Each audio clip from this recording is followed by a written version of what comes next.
I, 32F, come from a large, close-knit family with four younger brothers: Tom, 30M, Jack, 28M, Mike, 26M, and Chris, 24M. Our bond is unusually strong, forged by tragedy and shared responsibility. When I was 18 and Tom was 16, our parents died in a car accident. It was a devastating blow that changed our lives forever. As the oldest, I stepped up to keep our family together. It wasn't easy. I was barely an adult myself, juggling college classes with part-time jobs while trying to be both sister and parent to four grieving boys. There were nights I cried myself to sleep, overwhelmed by the responsibility. But we made it work. I helped Tom and Jack with their homework, attended their parent-teacher conferences, and cheered at their sports games. I taught Mike how to drive and helped Chris apply for his first job.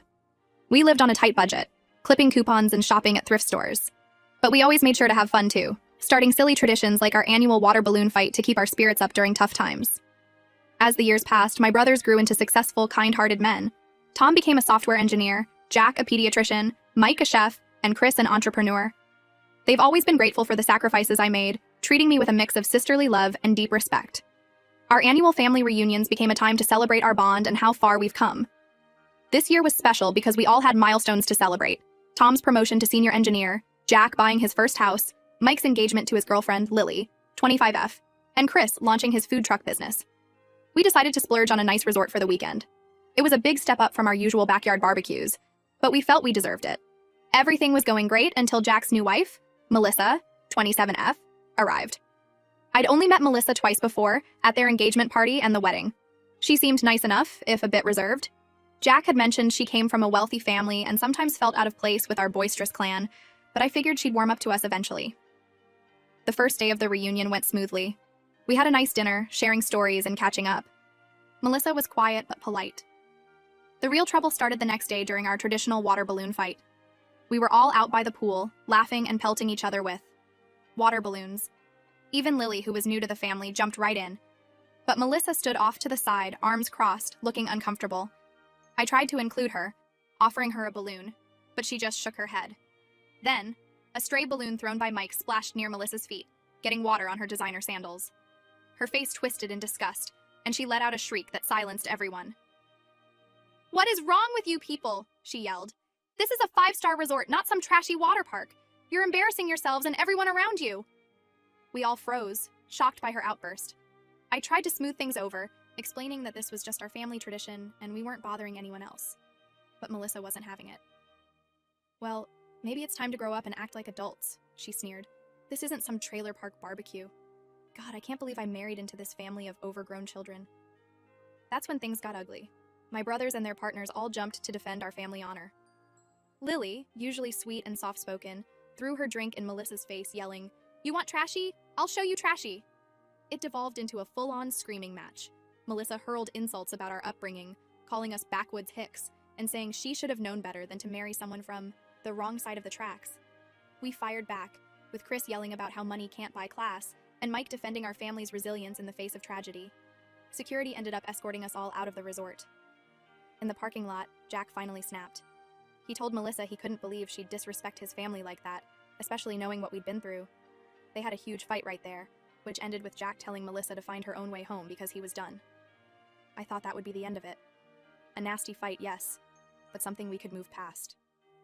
I was wrong. Melissa, it turns out, comes from a wealthy, well-connected family, and she's been on a mission to ruin us ever since the reunion incident. She's been sending emails to my workplace, trying to get me fired by claiming I physically assaulted her at the reunion. She's left dozens of fake negative reviews for Chris's food truck, tanking his ratings on Yelp and Google.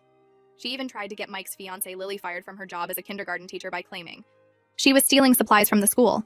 Most of my coworkers and bosses know it's all lies, but there are a few who've always had it out for me and are using this as ammunition. They're constantly making snide comments about my violent tendencies and suggesting I'm not fit to be around children. It's making my work life miserable. My brothers are all furious and want to take legal action against Melissa for harassment and defamation. Jack is devastated and feeling guilty that he brought this drama into our lives. He admitted that there were some red flags with Melissa before they got married. She made comments about his quaint upbringing and seemed embarrassed to introduce him to her friends. But he was so in love that he ignored the warning signs. Part of me thinks we should just ignore Melissa and hope she gets bored and moves on. But another part of me is worried that if we don't put a stop to this now, she'll keep escalating.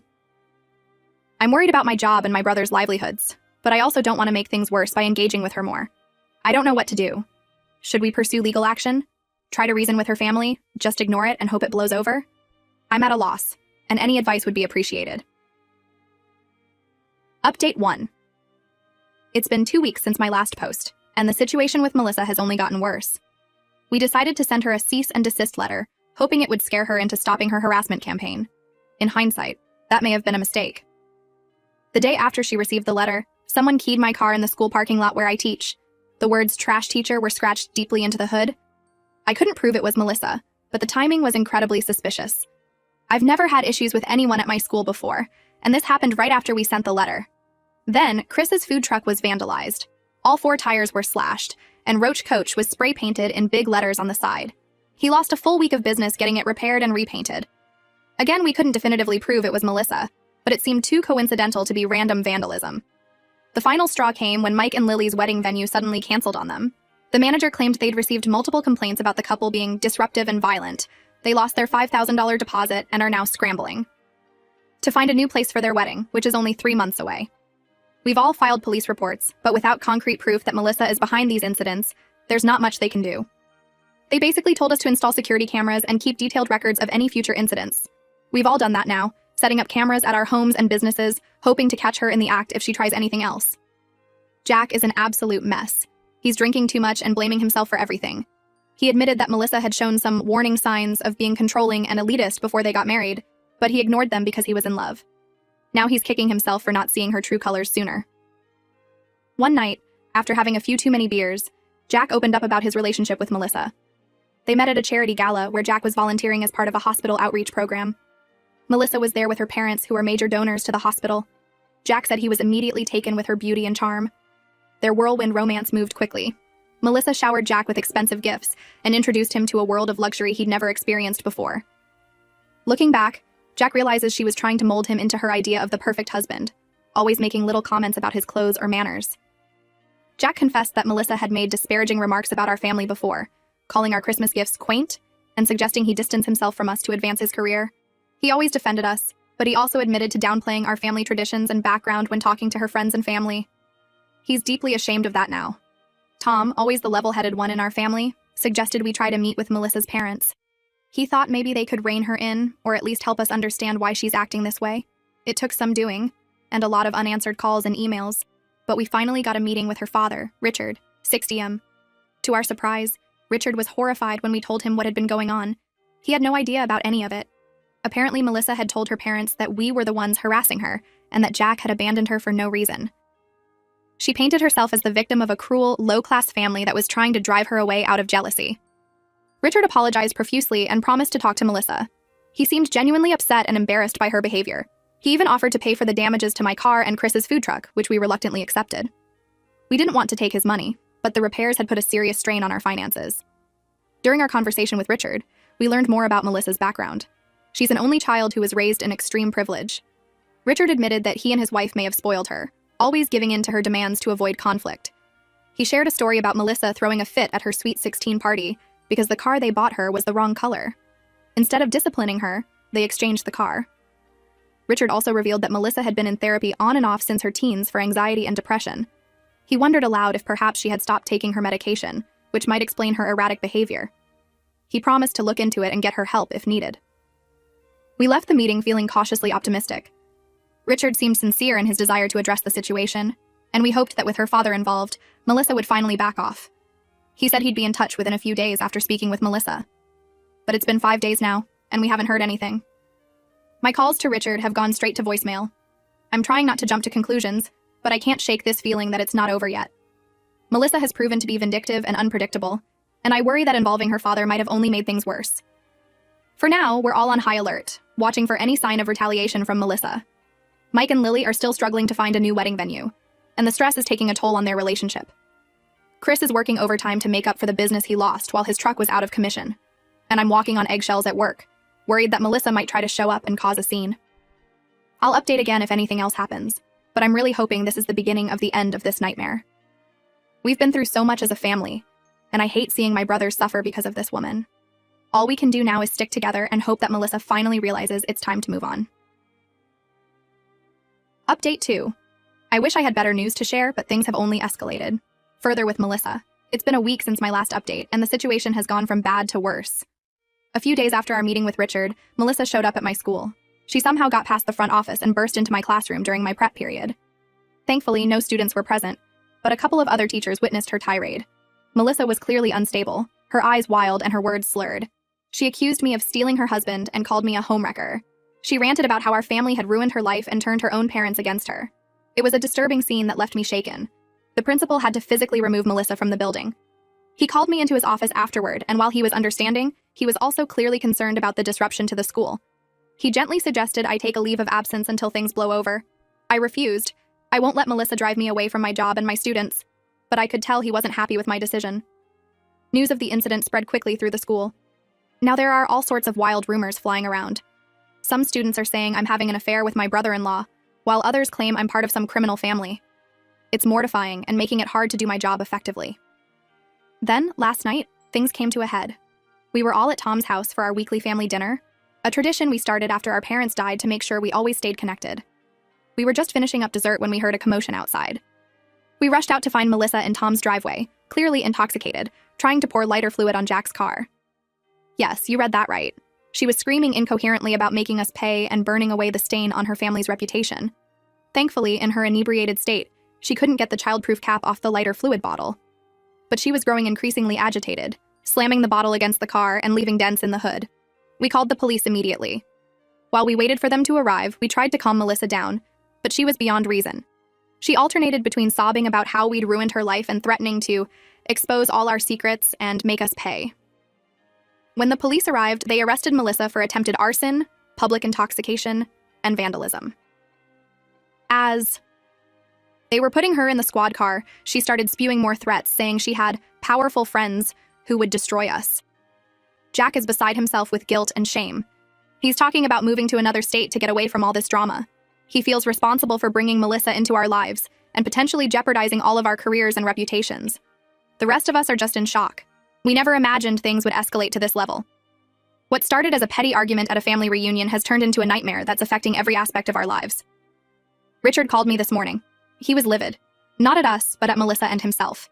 He apologized profusely for not taking our concerns more seriously and for failing to rein Melissa in. He said he's cut her off financially and is insisting she get intensive psychiatric help. He also offered to cover any legal fees if we want to pursue charges or a restraining order against Melissa. We're meeting with a lawyer tomorrow to discuss our options. I'm exhausted and stressed, but also relieved that we finally have some concrete evidence of Melissa's behavior. Her arrest is on record now, which should help if we need to take legal action to protect ourselves. I'll update one last time after we meet with the lawyer and figure out our next steps. Right now, I'm just trying to hold it together for my brothers and focus on getting through each day. This ordeal has been a stark reminder of how quickly life can change and how important it is to have a strong support system. Update 3. This will be my final update on the Melissa situation. After meeting with the lawyer, we decided to press charges for the attempted arson and pursue a restraining order against Melissa for all of us. It wasn't an easy decision, but we felt it was necessary for our safety and peace of mind. The legal process has been draining, but it's almost over. Melissa took a plea deal to avoid jail time. She's been sentenced to 90 days in a residential rehab facility, followed by intensive outpatient treatment, mandatory anger management classes, and 3 years of probation.